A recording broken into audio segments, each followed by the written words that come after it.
Good morning সবাইকে। এই যে আজকের আমার সকালটা শুরু হয় এই যে রান্না দিয়েই। মানে সকালবেলা অফিসে নিয়ে যায় ভাত, মানে প্রত্যেক দিন নিতে চাই না, তবে আমি দিয়ে দিই। আগের দিন রাত্রে কিছুটা গুছিয়ে রাখি, আর সকালে না হলে উঠতে একটু কষ্ট হয়ে যায়, তাও ওঠার চেষ্টা করি। 5:15 দিকে উঠে পড়ি আমি। উঠে রান্নাটা করি, তারপরে আস্তে আস্তে সব কাজ করি। আর এই দেখো ভাত বেড়ে দিচ্ছি আমি ওর। আজকে রান্না হচ্ছে মাছের ঝাল, আর হচ্ছে আলু দিয়ে উচ্ছে দিয়ে সজনে ডাঁটা দিয়ে একটা চচ্চড়ি মতো তরকারি।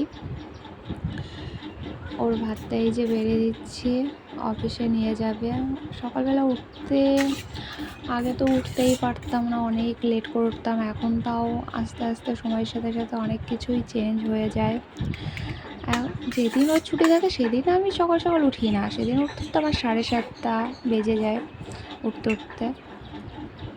কেমন হয়েছে বলো?